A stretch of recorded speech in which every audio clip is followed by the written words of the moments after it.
Good morning, everyone. Welcome to our Let's Connect section with the Community Foundation of Louisville. I hope everyone can hear me. If my sound sounds pretty good, team, you give me a thumbs up. All right, wonderful. Well, we are so glad to have all of you join us today. I hope you enjoyed the music that is from the Community Foundation of Louisville playlist.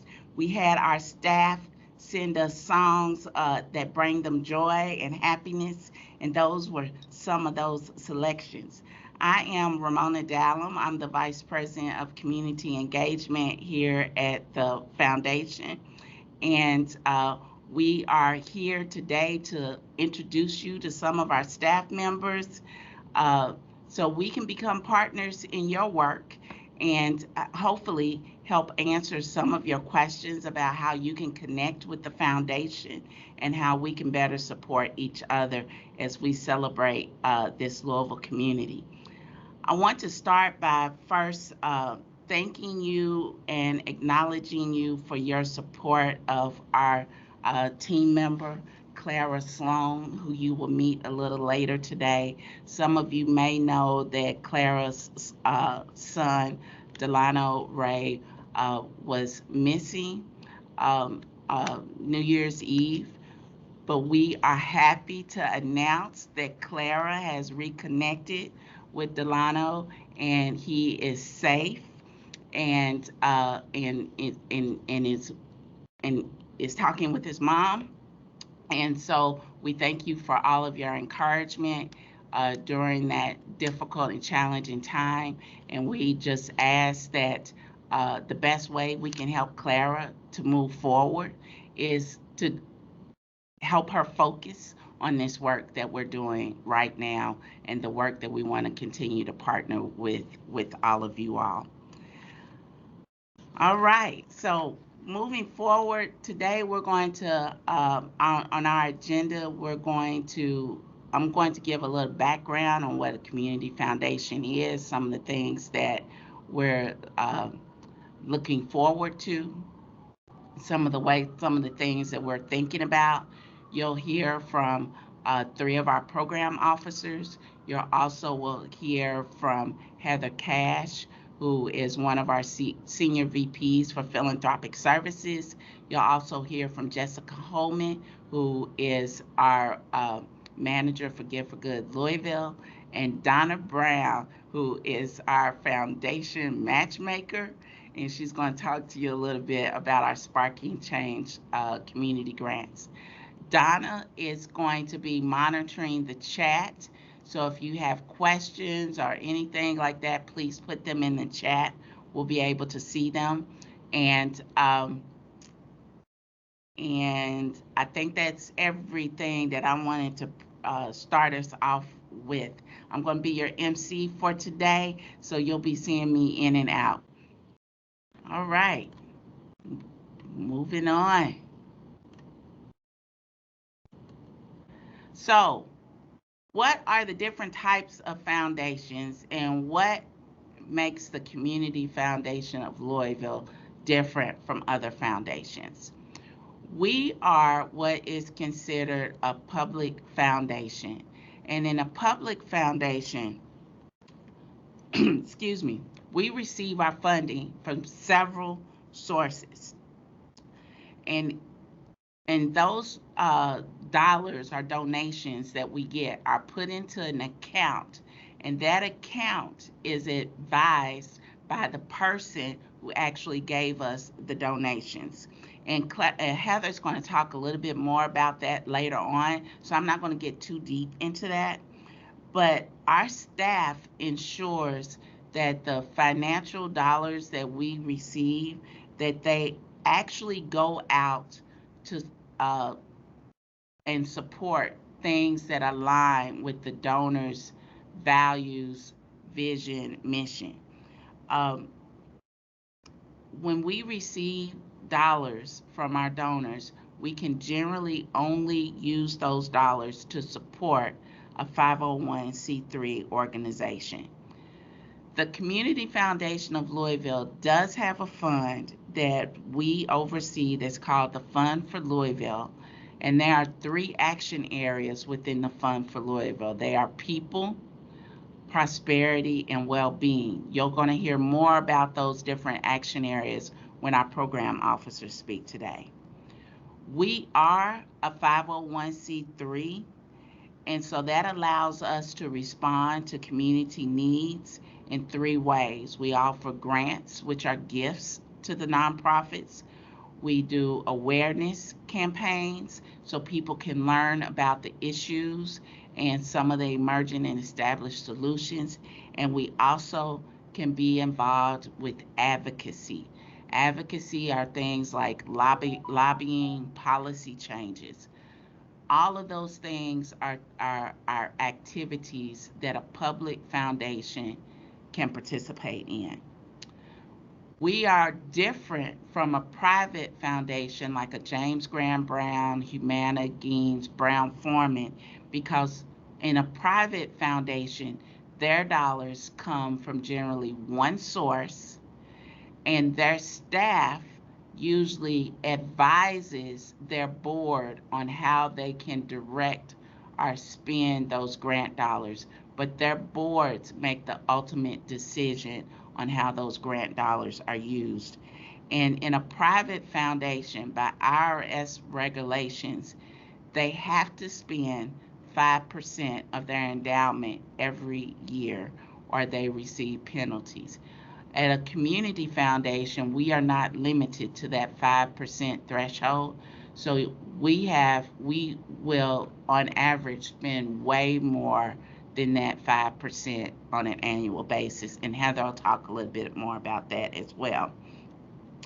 For both the private and the public foundation, our dollars are invested for some type of return. And those dollars, and what happens with those dollars that are earned, we use those for our charitable activities, for those grants, for those awareness, for those advocacy initiatives. Most private foundations, their funds are endowed and they usually never spend the principal. The a public foundation like the Community Foundation has a combination of both endowed and spend down funds. So we're managing a lot of complexity, but all of those dollars are used to help do good within our community. So even though you're here today learning about the Community Foundation, the way we operate is much different from the way a private foundation works. So I encourage you to get to know how the private foundations, like those listed on the screen, operate. I know that CMPE and James Graham Brown Foundation are hosting a workshop called Building Better Partnerships with Foundations on March 5th and 12th. I encourage you to go to that. And the Humana Foundation has actually on their website a webinar where they're talking about their strategy and grant information. And you can access that at humanafoundation.org. So I encourage you to actually get to know those organizations and how they operate.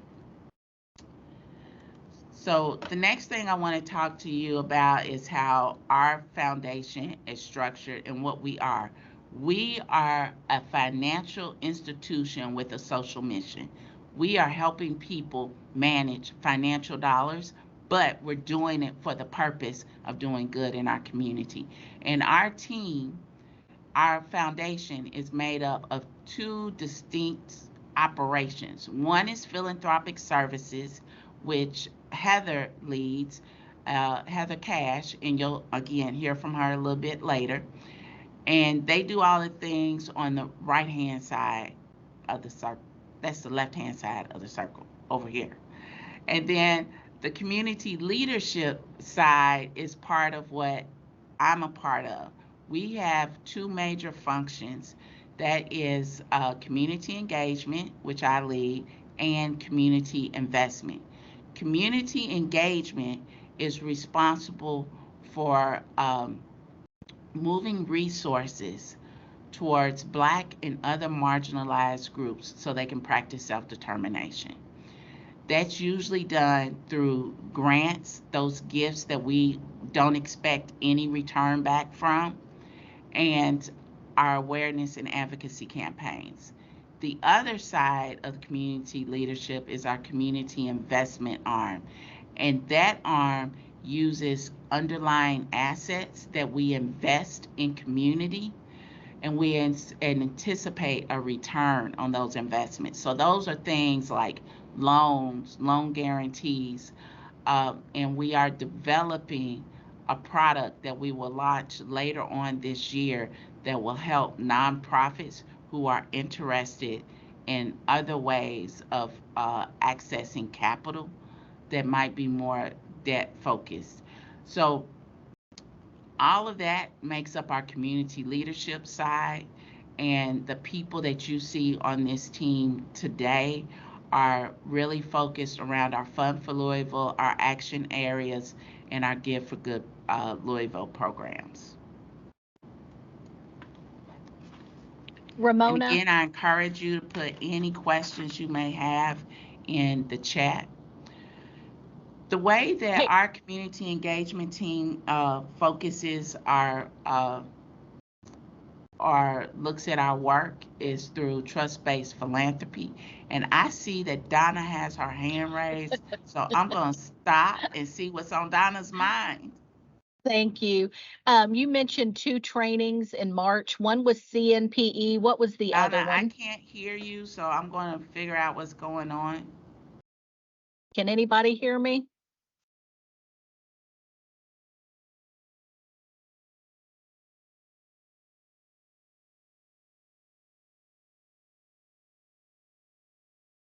Can you hear me now, Ramona? I can hear you now. Okay. Okay. You had mentioned 2 trainings in March. One was CNPE. What was the other one? They both were CNPE, and they were with James Graham Brown Foundation, and the workshop is called Building Better Partnerships with Foundations. So if you go to the CNPE website, you'll be able to find it. Thank you. You are very welcome. All right. So when we're talking about trust-based philanthropy for our foundation is that we make all of our decisions by centering people with lived and earned experiences. We want to learn first from the people who are receiving our financial support, how we can best partner with them, what are their major issues, their concerns, what are some of the strategies that they're developing. We want to work in partnership with the people that we are providing are offering financial support to. And I use the word offer financial support because we believe every nonprofit organization has the right and the autonomy to decide what financial support is most beneficial for them. So we are very concerned about, once we look at the individual, is moving towards building relationships. So we have a shared learning and accountability with the people that we're partnering with in community. And finally, we're aiming towards mutually beneficial relationships where our offers of financial support are helping the organization, and we're also learning as a funder how we can be better partners with those funders. So, are with the grantees, are people who have accepted our financial support. So for us, trust-based philanthropy is rooted in relationships, it's rooted in shared learning and accountability, and that we are in partnership with the organizations that we are providing financial support.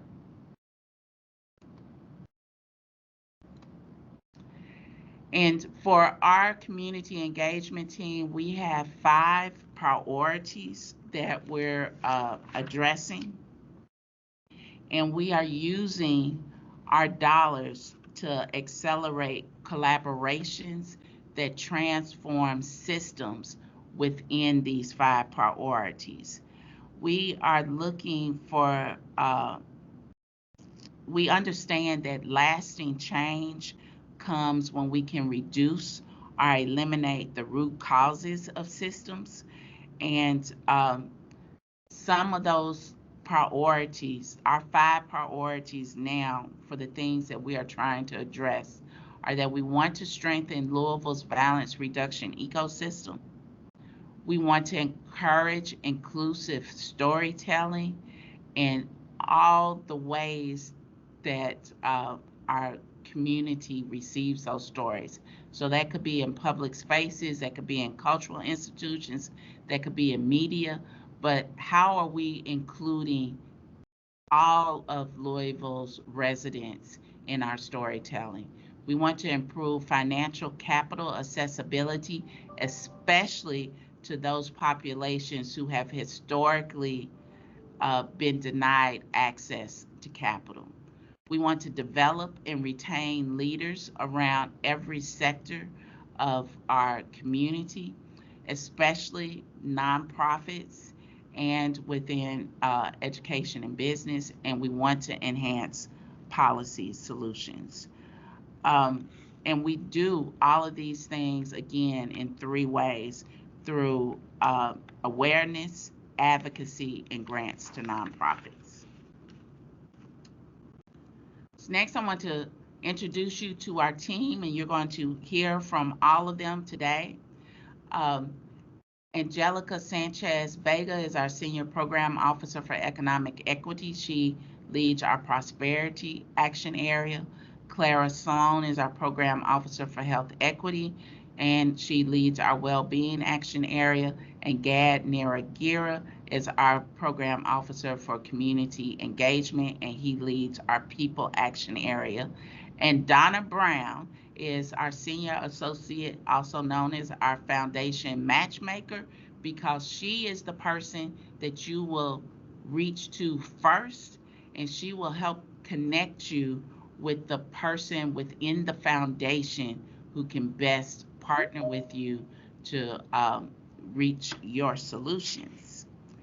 So with that, we're going to invite our program officers to share with you a little bit about their action areas. We're going to start with Gad with Louisville's People, then move to Clara and then move to Angelica with Louisville's Prosperity, and we'll close out with Clara. All right, and Gad, we're going to start with you. Yes. Hello, everyone. Thank you very much for being on the call this morning to learn more about the Community Foundation.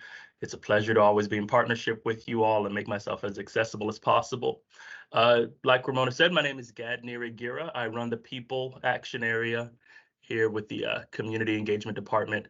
And that comprises a diverse group of our historic funds that's been here with us for a while, as well as some new opportunities that you all should explore.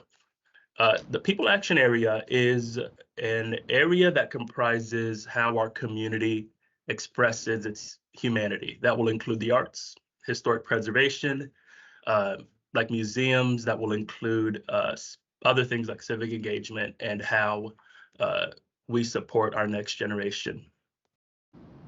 The area meets that purpose with the following funds. We have the Fisher Prize, which is an annual prize founded by Bill Fisher for working artists, so that they can continue their craft. This application will open February 26 here in 6 days for any arts nonprofits who know an artist, an individual artist, or any artists that are on the call. We've also convened an advisory committee that will look at how we can equitably deploy dollars centered in the LGBTQ+ community and how we can support youth in that community. We have the Alden Fellows for the executives in the Teams call, which is a program that unlocks professional development opportunities for Louisville's nonprofit executives. And I am also proud to announce for our education nonprofits a new opportunity, an unrestricted grant for nonprofit associations, organizations in the amount of $20,000 who have actively collaborated with JCPS Youth Service Centers to support initiatives that enhance the safety, well-being, and educational outcomes of JCPS middle and high school students. And this opportunity will open March 1st. It's been mentioned, or we ought to mention, that all of these opportunities will be posted on our newsletters. They're often updated on our newsletters. Please subscribe to our newsletters. And again, Donna is our matchmaker. If you have any questions at all, we'll always love to discuss. Thank you so much.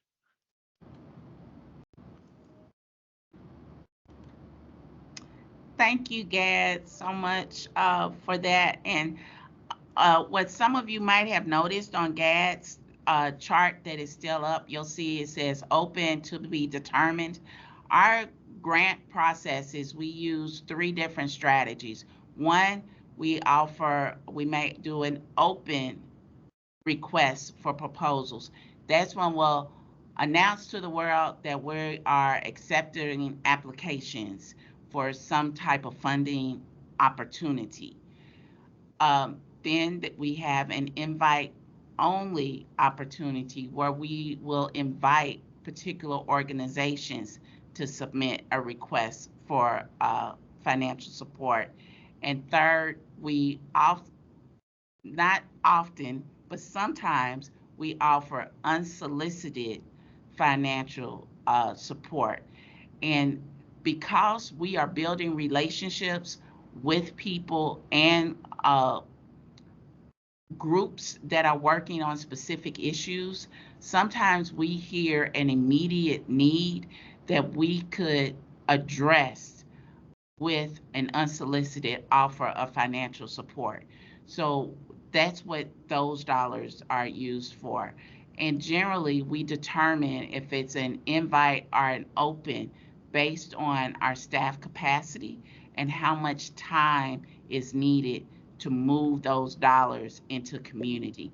Generally, an invite only is if we're trying to deploy some dollars very quickly.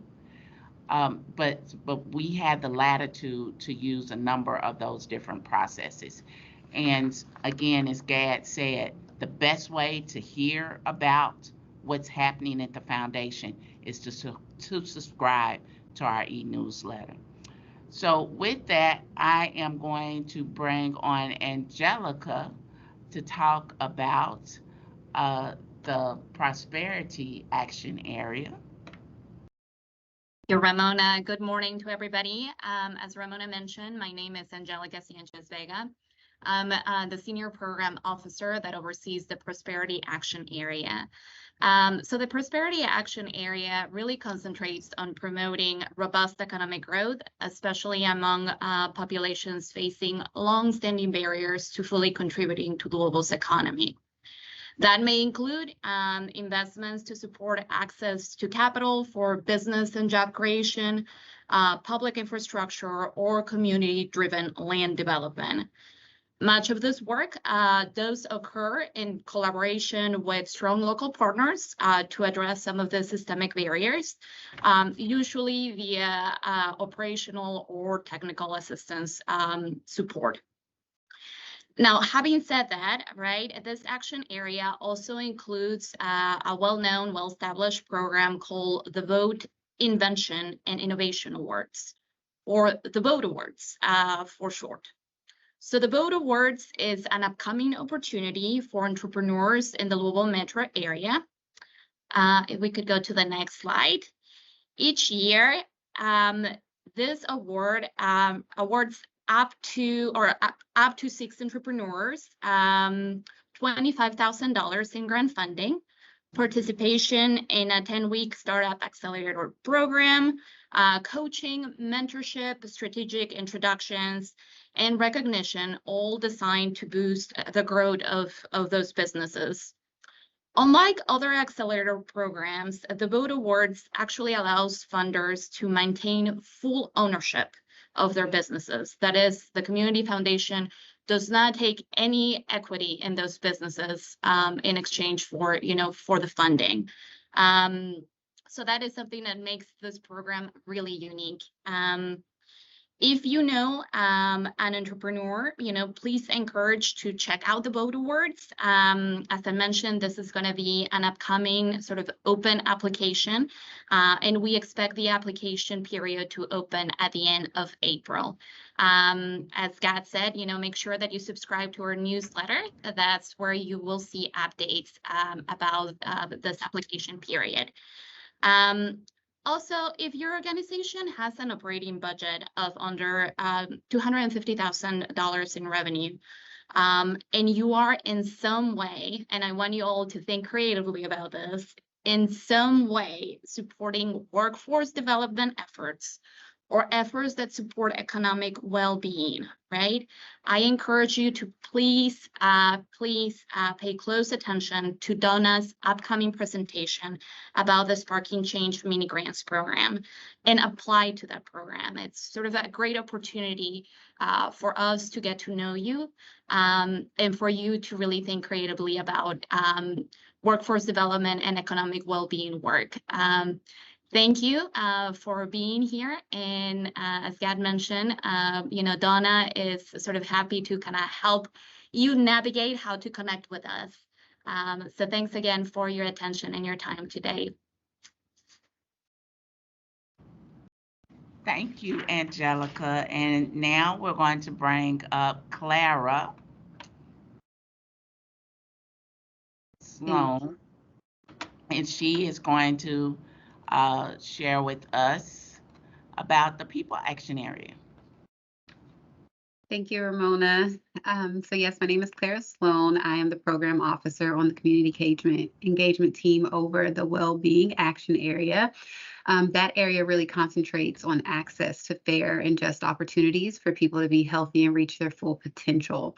This can include investments in reducing violence, food access, stable housing. Really, when you think about initiatives that are supporting or addressing the social determinants of health, that would fall underneath my action area. One of the big open grant opportunities that we do or that I oversee is the Community Safety and Healing Fund, which is a 10-year fund, which we plan and aim to deploy $1 million a year each year from that fund to support the violence reduction ecosystem here in Louisville.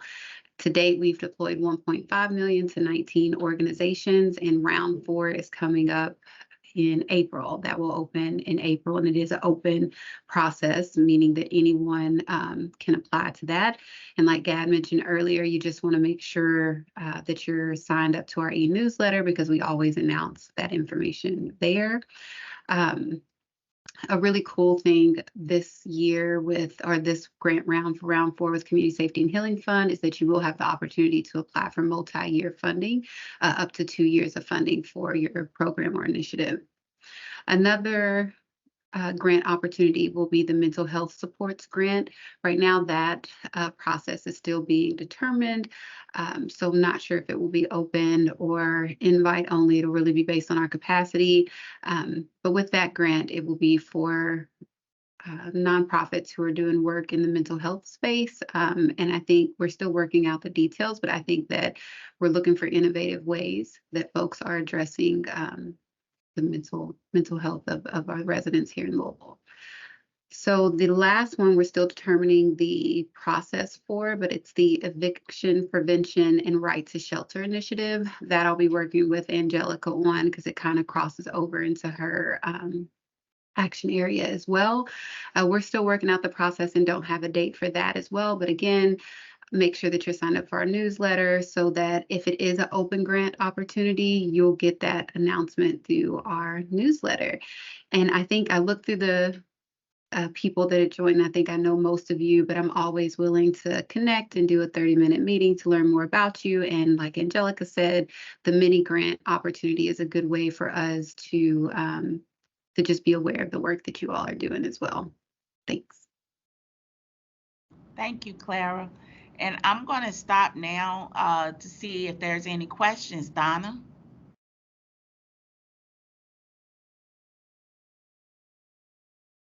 You're muted. Sorry. Okay. We had some questions about how to sign up for our newsletter. So I put a link in the chat to take them to the web page that would give them that access. And then I've also put in the chat our community engagement email address. But other than that, those are the only two questions so far. All right. Well, thank you. Moving right along, we're going to bring up Miss Heather Cash, our Senior VP for Philanthropic Services. And Heather is going to talk to us about our primary source for financial support. Where do we get our money from that we're actually using to support people and community? So, Heather. Thanks, Ramona. I just realized I'm wearing the same outfit that I was wearing in that picture. I did not plan that. I totally forgot. This is like, one of three, fancy outfits I got. So anyway, sorry about that. Thanks, Ramona. So we're going to be talking today mostly about donor advised funds, but I want to give you an overview and a bigger picture of our side of the business, that left-hand circle that Ramona mentioned earlier.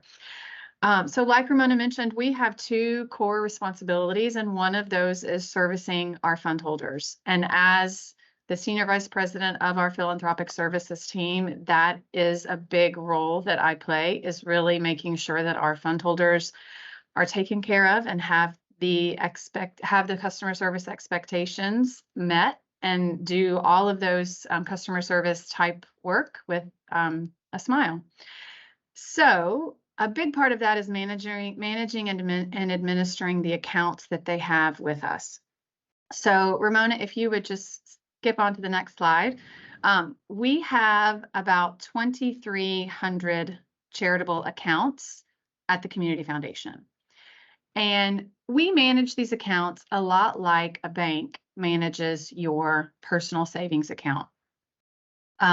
So these 2,300 accounts are separately managed. That means they each have their own account number, their own account file.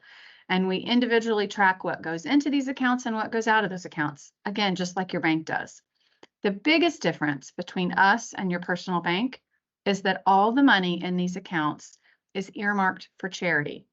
That means the money in these accounts or funds has to go to a qualified nonprofit organization or other tax-exempt organization, like a church or a governmental organization.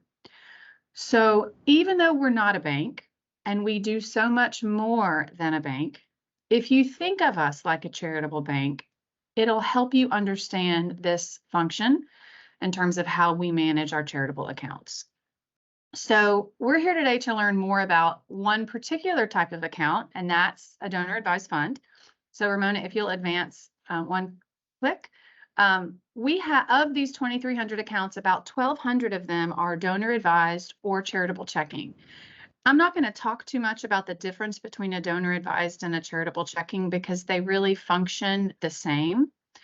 But we do market them a little differently because with a charitable checking account, there's no minimum to open it and there's no fee. So that's a little bit more accessible, but otherwise they function exactly the same.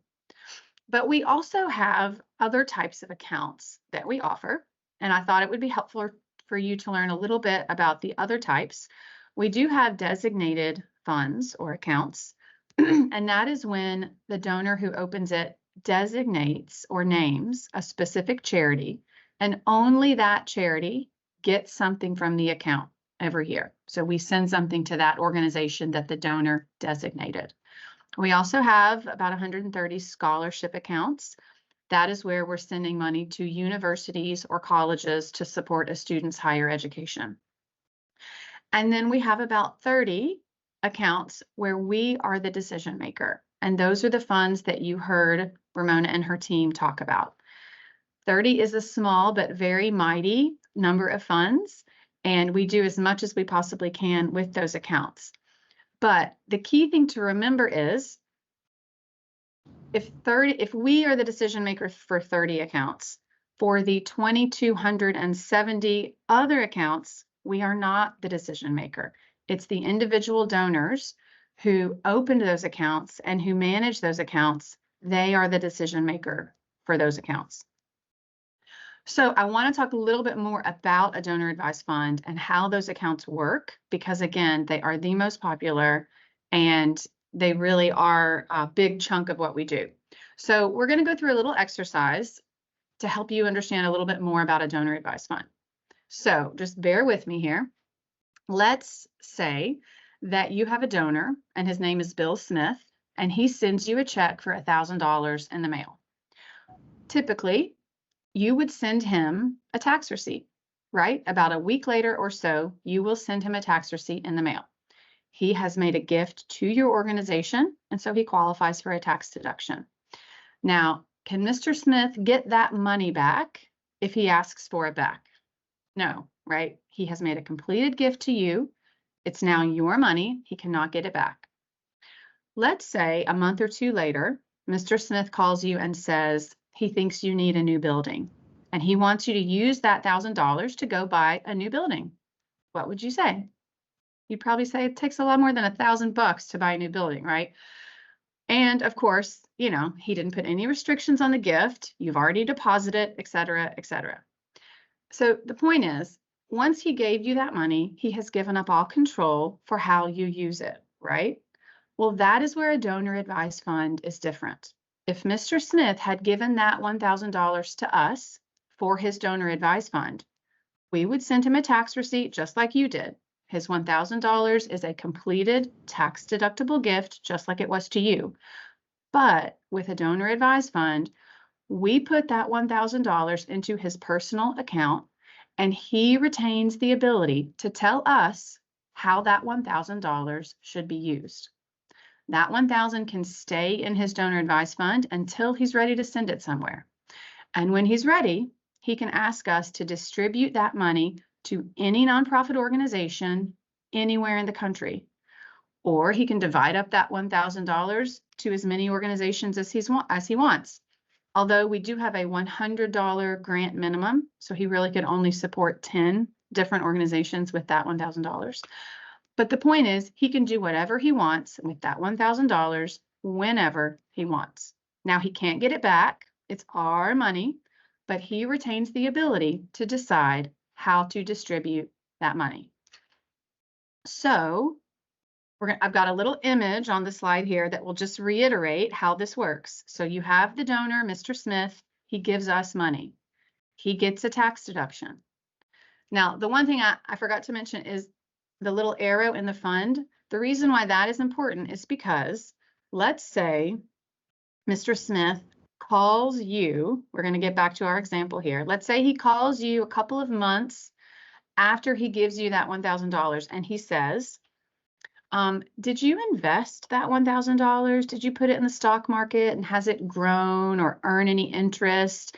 And if it has, can I tell you how to use that interest? Well, again, you'd probably laugh and say no, but you get to do that with a donor advised fund. The money in your account can be invested in the stock market, much like your own retirement account may be invested and grows over time. And that interest and that money that it earns gets put back into Mr. Smith's fund. So in the long run, he will have more money to give away because hopefully, if the market is doing well, the balance of his account is going up and up and up over time. So that's what that arrow is, that ideally the money in the account will go up over time. And then he can send money from that account to the charity of his choice whenever he wants. So now that you have hopefully a better understanding of how a donor advised fund works, I'm going to share some numbers with you so you can get a sense of how active our fund holders are with their accounts. So these numbers are from last fiscal year, so June 2022 to July 2023.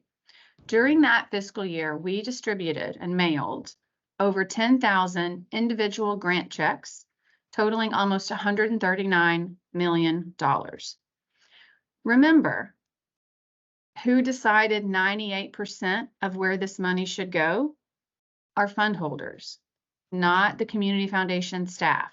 So if you look at that very bottom right-hand column where it says 98% of all grants were fund holder advised, that means of that 138 million, 136-ish was decided by our fund holders, and about 3 million was decided by the Community Foundation of Louisville.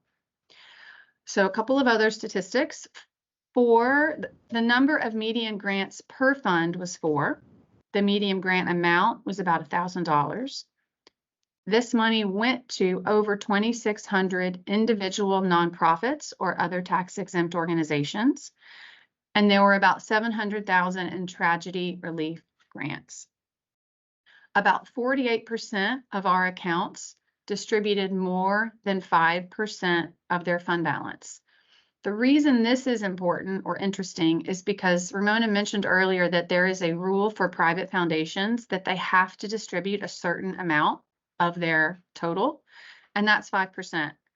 And this statistic is important because most of our, or over almost half of our accounts distribute way more than the 5% minimum that a private foundation has to distribute. So it just shows you how active our fund holders are with their accounts. And also 77% of grant checks that we mailed stayed right here in Kentucky and in Southern Indiana. So there are really two main things I want you to understand from all of these numbers. One is that it takes a lot of work to print and mail almost 11,000 checks in a year that total $139 million. That, you know, and those checks are going to over 2,600 different organizations. And we really take a lot of pride in this work. And, you know, we always sort of remind ourselves that if we weren't here, who's to say this money would, you know, or 77% of this money would stay here, stay locally. So even though our our fund holders are the main decision makers here, which is the other big important part of this slide, is that it's our fund holders making these decisions. It's important to remember that this work is difficult and important, but also very rewarding to carry out these intentions of our fund holders. So I also want to share, next slide, the types of causes that our fund holders are really supporting. So by far, almost every year, our fund holders support education and scholarships more than any other cause. So about 60% of the dollars are going to education and scholarships, about 12% to the Society of Societal Benefits, human services, arts and culture are always up there as well. Then religious organizations, health and wellness, about 4%, environment and animals, and then international affairs is about 1%. So you can understand already why a donor advised fund is so popular, but there are a few other great things about a donor advised fund that I just want you to be aware of. I'm sorry, Donna, I see your hand. I think you might go over this, but Kayla wanted to know, how should nonprofits go about thanking DAF donors when the funds come from CFL without donor contact info? That is a great question. And yes, I am going to be covering that in my slide in just a couple of minutes. So I will answer that in just a minute. So a few other great things about a donor advised fund. One is it's really easy for a donor advised fund to accept a non-cash gift. My guess is most of what you all are receiving are checks and credit card gifts, cash. I mean, we receive a lot of cash too, but over the last year or two, about 60% of what we get is actually publicly traded stock. And I'll give you an example to help understand why this is such a popular gift type. Let's imagine that you bought 100 shares of a little company called Apple back in the 80s, okay? Well, that would have been very smart of you. But now that stock in 2024 is probably worth 10 or 20 times what you paid for it in 1985. If you were to sell that stock and make a lot of money, the IRS says you have to pay tax on that profit that you made. It's considered income. But we don't pay taxes because we're a public charity. You don't pay taxes. You're a public charity. We are tax exempt. That's what that means. So if instead of selling that stock yourself and having to pay taxes, you give that stock to us. We sell it for you and put the proceeds of the sale into your charitable account. You have just funded your giving for years and years, and you've avoided a big tax bill. So that's why giving something like stock that has gone up in value is such a tax smart thing to do. You can do the same thing with real estate that has gone up in value since you purchased it. So giving something that's not cash that has gone up in value to a donor advised fund is super, super popular. Also, donor advised funds are a lot simpler than a private foundation. You've probably already gotten this from some stuff that we've said earlier, but you don't have to distribute a certain amount every year from a donor advised fund. You don't have to file taxes. You don't have to have a board of directors. You don't have to create your own legal entity, all of which you have to do with a private foundation. Really, you have to fiddle with a private foundation and follow lots of rules and regulations, and you don't have to do any of that with a donor advised fund, but you still get to do the fun part, which is give the money away. And then lastly, you can pass the ability to advise a donor advised fund. You can pass that on to future generations. So if you open a donor advised fund today, when you die, your kids can take over the ability to advise that account and send distributions to the organizations that they know and love. So that's a real benefit to a donor advised fund too. I know I mentioned that there are very few regulations that govern a donor advised fund, but there are a couple that I want you to be aware of. One is we cannot send a grant distribution from a donor advised fund to an individual. So if you open an account with us and your neighbor's house catches fire and you really want to do something for them, you can't send them money from your account. We can only send money to tax exempt organizations. Secondly, you cannot receive a tangible benefit from the distribution that you make. So a great example of this is a donor who comes to your fundraising event and wants to buy an item from the silent auction. They can't use their donor advised fund to buy that item because they're getting a benefit. They're buying something. They also can't use their donor advised fund to purchase a ticket to a gala if they're getting something from attending the gala. Even a dinner or drinks is considered a tangible benefit. So they can't use their account to buy a ticket if they're getting something from the event. It includes no split gifts. So let's say you have a gala and the ticket is $200 and 100 of it is tax deductible.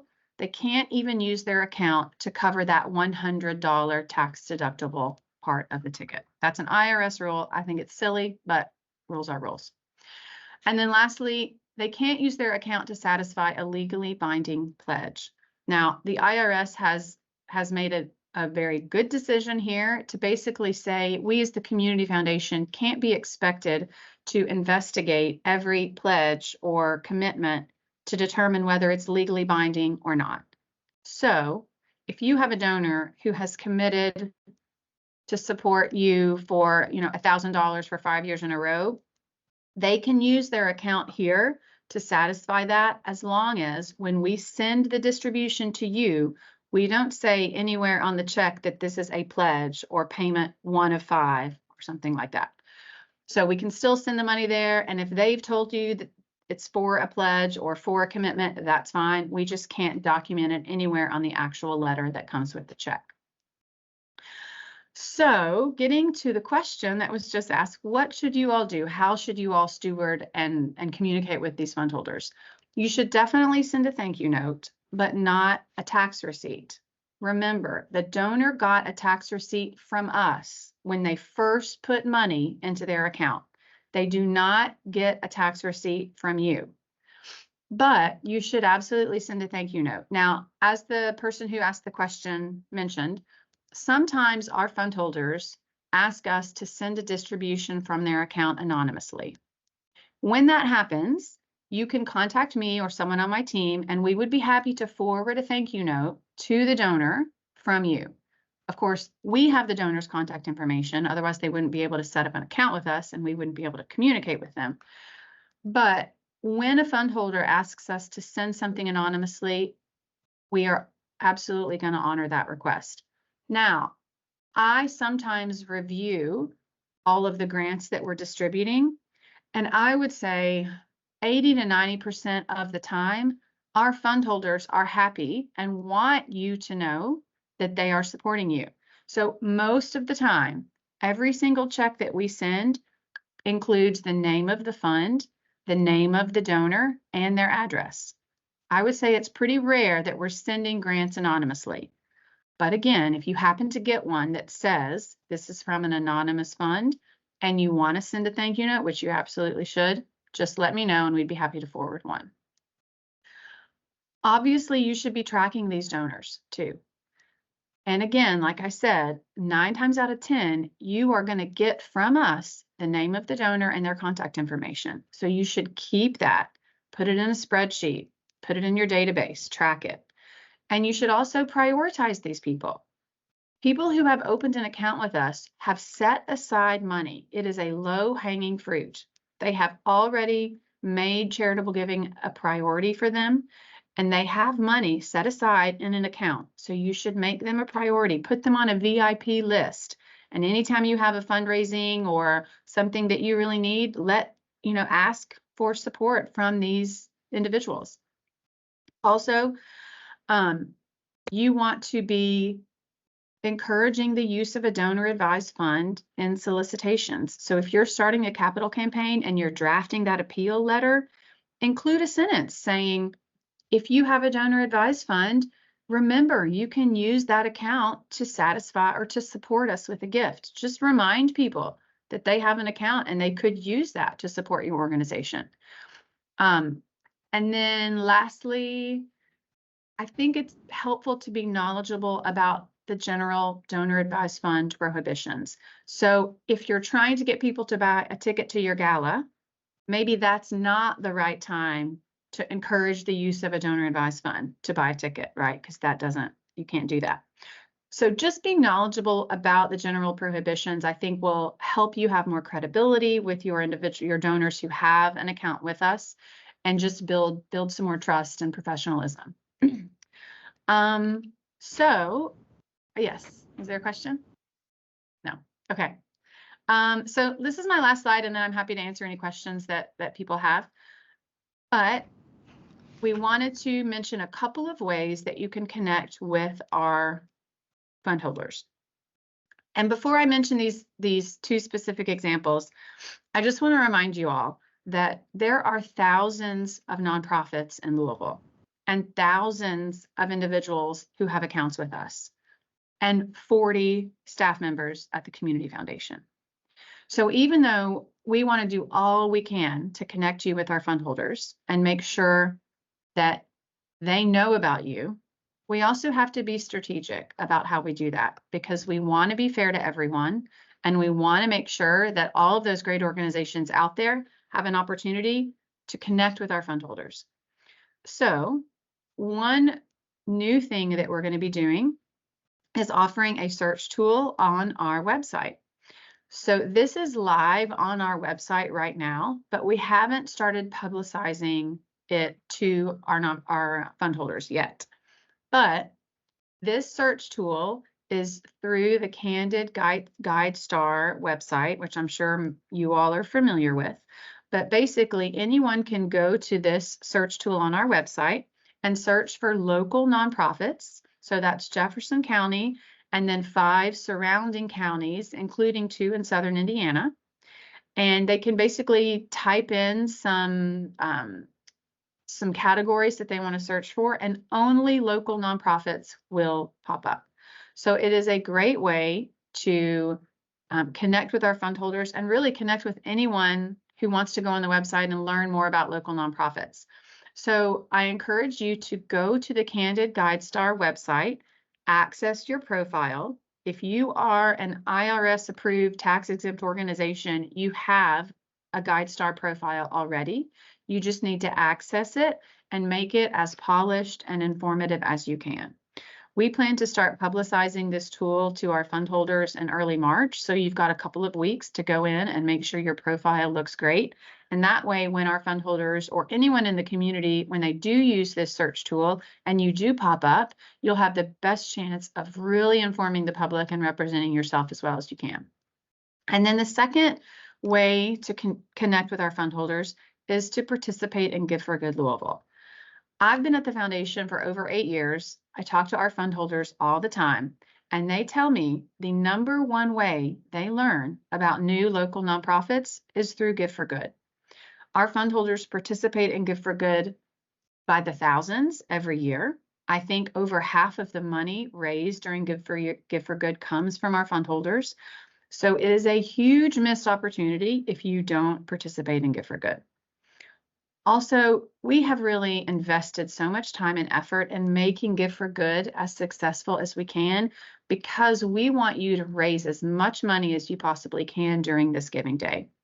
So it is a great way to get to know our fund holders get to know you and to help you raise that money and really benefit from all of the free trainings that we offer during Give for Good.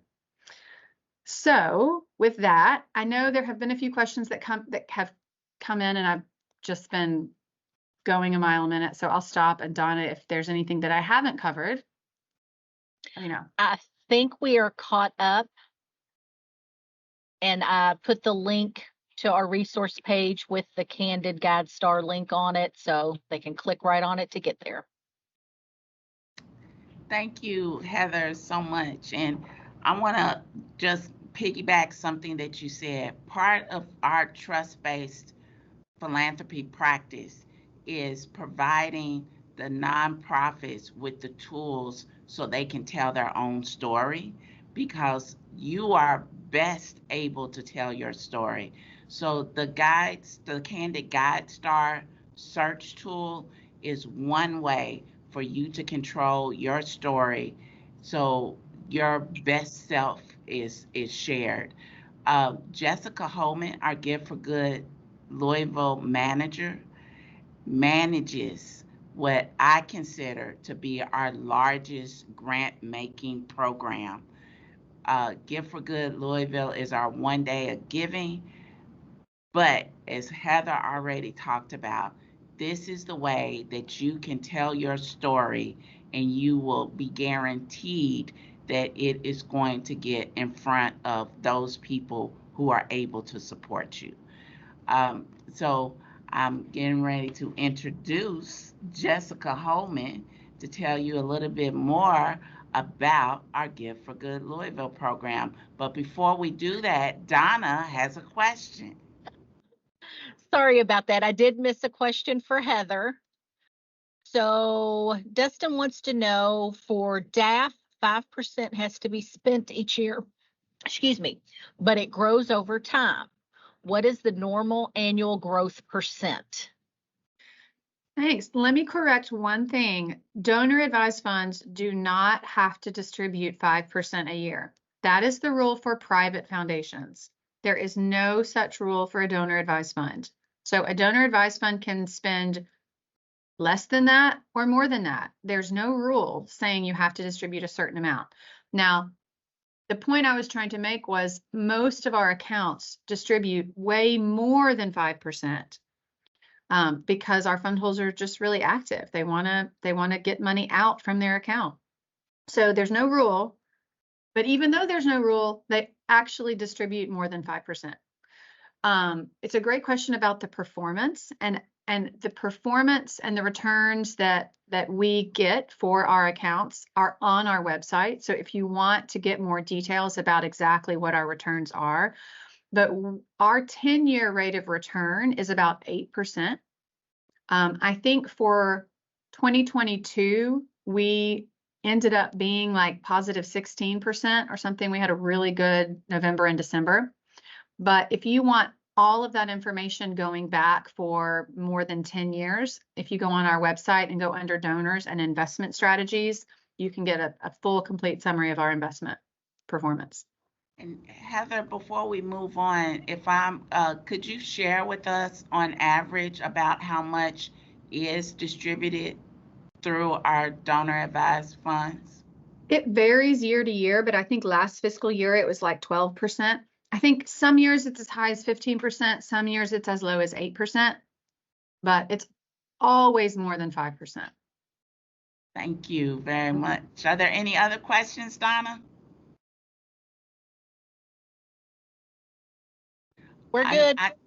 All right. And I know that people have asked for a while, how can they connect with our fund holders directly? And that Candid Guide Star tool is going to be a great way to start. And Give for Good Louisville is going to be the second way. So Jessica, it's on you, my friend.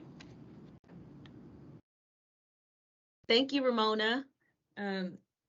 So yes, we are entering our 11th Give for Good Louisville, and all the resources that you heard from, like the storytelling, the guided star, those platforms, you can just lift that information and put it in your profile when it's time to register and get your profile ready for Give for Good Louisville. So in that way, it's consistent. People get to know who you are, and it just makes it easier for you as well as the donors to get to know you. And it's just an easy way to just keep your message out there. A great branding tool as well. So yes, can you, okay, sorry, can you move on to the next? See, thank you. Well, since I'm not able to see you, but you guys, if you know where your reactions are, you know, maybe hit the not the raised hand, or maybe the thumbs up if this will be your first Give for Good Louisville Giving Day this year. There you go. Oh, yay. Hi. Yay. Good. And then raise your hand if you're a veteran and Give for Good Louisville. Okay, good. I hope you all can see each other and you can network amongst yourselves, because some of the folks that have been doing Give for Good Louisville within the last going on 11 years, they know some of the tricks and trades and best practices on Give for Good. And reason why I say that is because I've had a chance to talk to some of those folks, and I'm learning new ways to present yourselves, how to work the admin on your dashboard. This will be very important for you as well. Okay, so for you new folks, Give for Good Louisville is more than just a day of online giving. It's where Kentuckiana comes together and they donate to their favorite nonprofit, and that's you all. And so that's why your profile needs to say and speak to who you are, where you're trying to go, and how we can help you. And so over the last 10 years, we've been able to raise nearly $60 million. And that's over close to 150,000 people participating, you know? So those are your new friends and old friends as well. And once you register successfully, the Community Foundation, we will use all our muscle to promote you as well. To promote your profile, promote your organization. And that way that increases your visibility. People are already looking for Give for Good Louisville because it's been happening every September. And so this is just a way for you to show up and show out and to get to know some new friends and retain those old friends as well.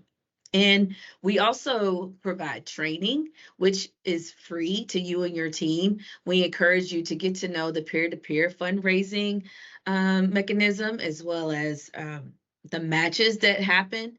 We also give out prizes throughout the day to keep the encouragement through those 24 hours going. And we wouldn't be able to do that with our partners. So yeah, I think that's good for now. And this is just a snapshot of how well we did last year. Folks, there were, like Heather said, there's thousands of organizations in this area, but 550 participated. So that gives you a competitive advantage. You should sign up. We've raised nearly $10 million. We're super excited about that. And the gifts that came in, over 40,000, the donor increase, and we had $394,000 of prize money. That's money that we had in our holster and we dished out throughout the day.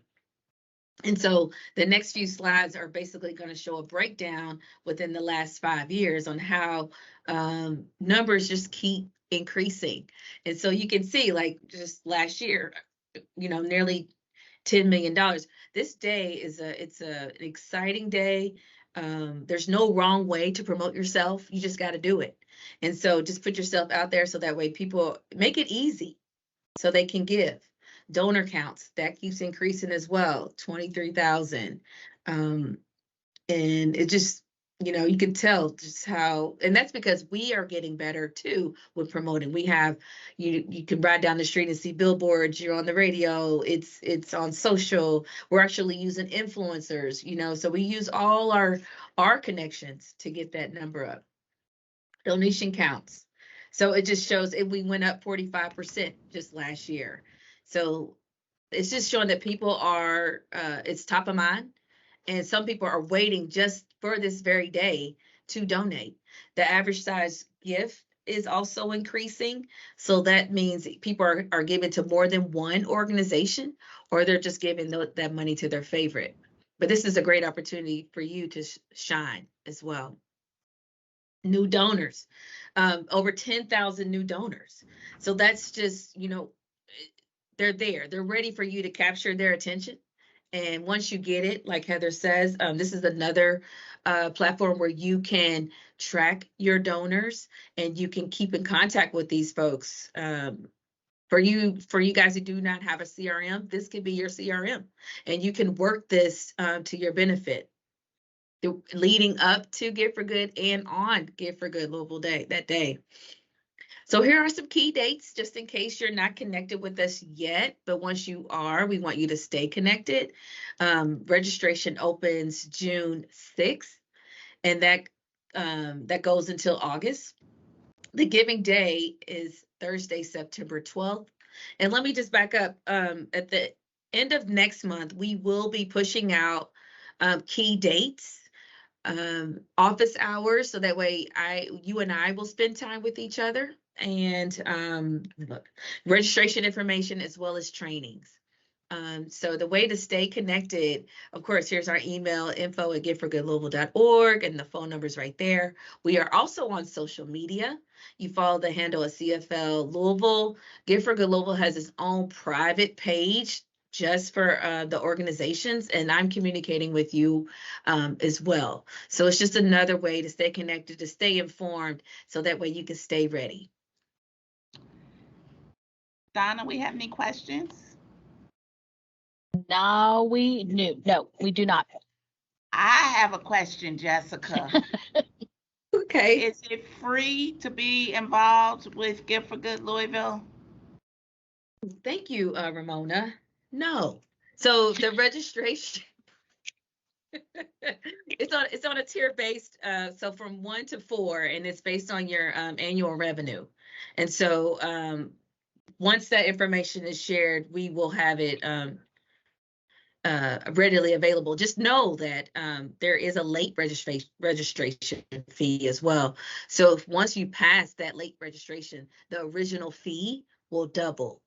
So pay attention. Go ahead and mark your calendars now to just be ready for, just go ahead and set it for June 5th to be ready to register. But I'll have office hours available at that time as well to remind you. Jessica, when you talked about this at the library in person, you gave an example of how office hours benefited one organization. Could you share that? I will, and she's on here, Shantae from ElderServe. The ElderServe was reinstated, and they wanted to use all the, use all the resources available, and they knew have a refresher and just how to set up their page, how to communicate to their donors, how to use their team to get the message out. And Shantae and I talked, if we didn't talk every week, it was definitely twice a month, because the office hours are weekly. So I would strongly encourage you to sign up. They're free. All you have to do is email, and it's just a matter of fitting you in those time slots. that I have available right now. I'm still working out when I can be, but last year was 10 and 2. So it could be the same around the time again this year, but I definitely will have that ready for you guys next month. All right. So no nonprofit is on their own with Good for Good Louisville. They've got the support of you, the rest of the CFL team, and community partners who've done this in the past. Is that correct? That's correct. All And the right. folks you see on this call today, they actually helped me out. They're one of the big reasons why we're so successful. I couldn't do it without. Thank you so much, Jessica. And I hope everyone, again, this is another reminder, sign up for the e-newsletter because you'll hear about Give for Good Louisville through the e-newsletter. And finally, our foundation matchmaker, Miss Donna Brown, is going to talk to us about the Sparking Change mini grants. You got it, Donna? All right. Good morning, everybody. I just want to reiterate that if you want to get in touch with the community engagement team, Gad, Ramona, Angelica, Clara, that I've dropped our email address in the chat. So please email us if you have any other questions or questions about today's event. Email them and I'll make sure it gets to the correct person too. But what I'm going to talk about today is our Sparking Change Mini Grants program. We're very excited about this. The Community Foundation of Louisville's mission is to mobilize people, networks, and capital to spark meaningful change in and around Louisville. So our team has set up the Sparking Change Mini Grant program to help us achieve this goal. As you've learned today, we're focusing our work in 3 action areas: well-being, people, and prosperity. And each program officer has earmarked $12,000 for this grant. Monthly, we're going to issue 3 $1,000 mini grants to organizations that are verified nonprofits and have an annual revenue under $250,000. You can sign up just once for the whole year, but you can only be awarded the grant once in a calendar year. And so why is this grant different? It's because it's based in trust-based philanthropy practices. And so what does that mean? Very simply put, we're removing the barriers and obstacles often associated with traditional grant making and philanthropy. So we're focusing on nonprofits with annual revenues less than $250,000, so smaller organizations. The ease of the application, after your contact info, there's only about a dozen questions. We're not scoring or ranking or competing against each other. We're going to do random selections. And then we're going to use these applications as an introduction to the smaller organizations so that we can learn more about you, you can learn more about us, and that we want to build those relationships with those of you who are out in the community and doing the work. And then finally, the ease of reporting. We are taking the burden of grant reporting off of the grantee. If you were awarded the $1,000 mini grant, I will contact you, I will interview you, and I will do your final grant report. So we're trying to make this as easy as possible to reach as many of the smaller organizations that we can. And we're very excited. We're getting ready to announce our first 3 winners this week. So if you have any questions about it, please, again, feel free to email. But I highly encourage you to apply for this mini grant program. And I will look now to see if we have any questions. Let's see here. Oh, Rich had a comment. For those that don't know, Give for Good Louisville is very unique to have a special event in town. Most other major cities are just using the Giving Tuesday. So shout out to Jessica. And then we have a question. Can those not in Louisville participate, such as in Oldham County? You can participate in both Give for Good Louisville and the Sparking Change mini grant if you are in Oldham County, if you meet the requirements for the mini grant. And I don't see any other questions right now. All right. Well, we have thoroughly, I think, introduced ourselves. And at this point, I want like just open it up if there are any general questions, comments, statements from anyone, any of our nonprofit partners, if there's anyone on our team who has something that they want to add. This is your time. Oh, could I reiterate that, like what Heather said, that in addition to all the platforms that we push the message out there for Give for Good, we also open it up to the fund holders. And so they are, like she said, scholarship people, I think animals, places of worship.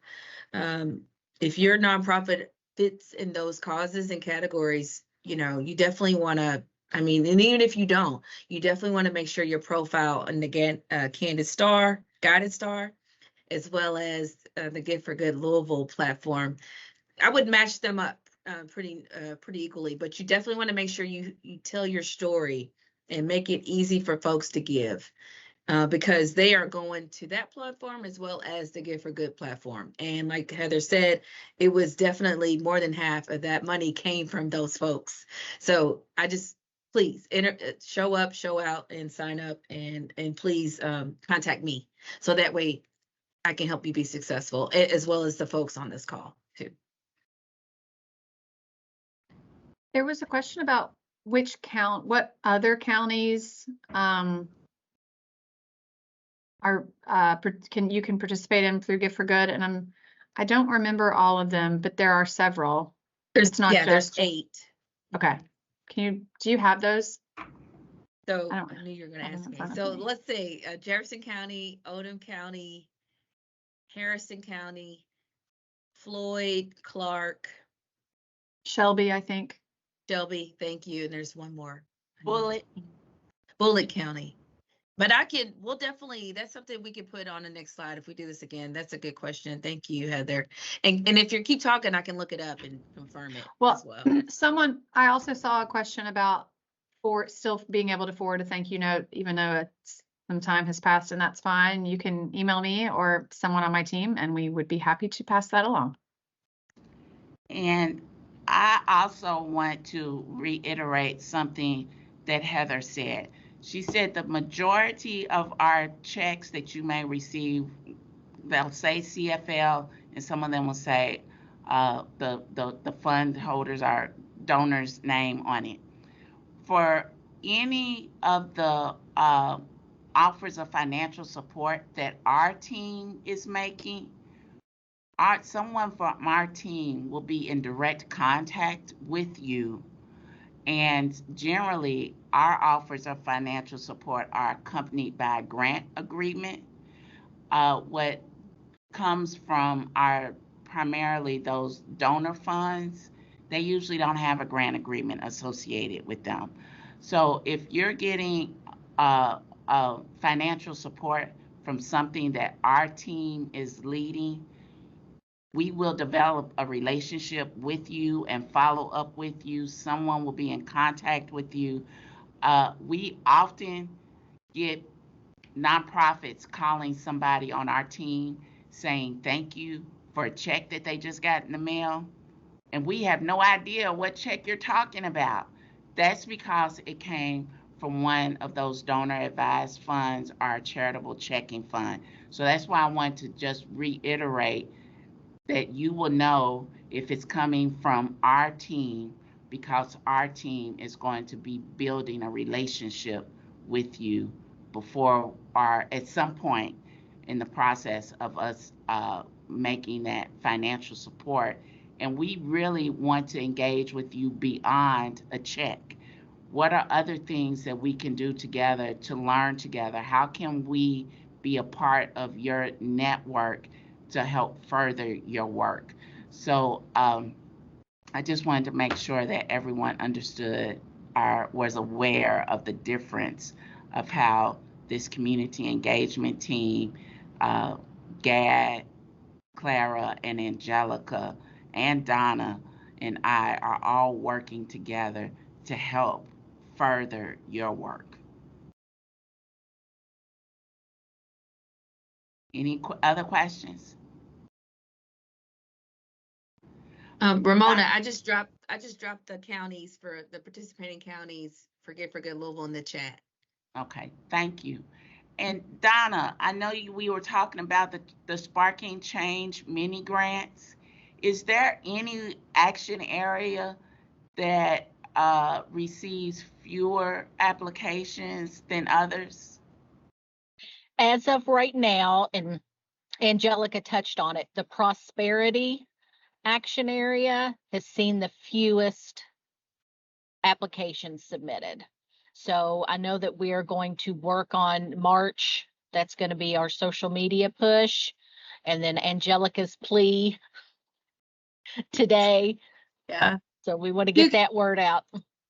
Yeah, do get creative, guys. Honestly, if you are working with individuals that maybe are coming into your place and working on resume preparation or preparation for interviews, if you provide assistance for those sort of interviews, if you see that there is a program out there that is being offered that helps with workforce development, and you want to get a group of individuals that you serve together and say, hey, we think that this may be something, a good program for you to participate in, and there's a fee, right? Again, I encourage you to just think about the prosperity piece in broader terms, and if you are doing some activity that is in fact kind of helping the economic well-being of your clients, right, or the people that you're working with, think about that as prosperity, and certainly apply to this mini grant. Angelica, I was really thinking about when you shared that even someone who may be providing transportation for someone to get to a job, that could be a nonprofit that's fulfilling a prosperity action. Yes, because I mean, we recognize that, the $250,000 sort of threshold that we have there, which is meant, this is meant for us to get to know smaller organizations. That's kind of why that threshold is there. But we also recognize that generally when people think about kind of economic development work, you think of the bigger organizations, right? But that's not necessarily the case, particularly for this mini grant, and also considering the amount of the mini grant, which is $1,000, right? So yes, just really think about the work that you do, because chances are many of you are already doing kind of economic well-being work. You may not be thinking that you're doing it, but you might, particularly if you're a smaller organization. Donna, All right. I think we got some questions. Yes. CJ has a great question. Does the foundation provide services, workshops, or grants to individuals who are looking to establish their ideas of 501(c)(3)s? I think the best resource for that would be the Center for Nonprofit Excellence. So I would reach out to Center for Nonprofit Excellence, and they have the resources that can help you develop your ideas. Any other questions? All right. Well, with that, I am going to give everyone the gift of time, because I know we are all working to make our community a better place for all of us, a place where all people can prosper. And so I thank you all for joining us today. Our goal is to put this video recording on our website at some point in the future. So if you ever want to come back to this information, you should be able to access it. And I encourage all of you to do two things within the next 2 weeks. One is to sign up for the CFL e-news, and two, make sure your Candid GuideStar profile is up to date. Thank you so much.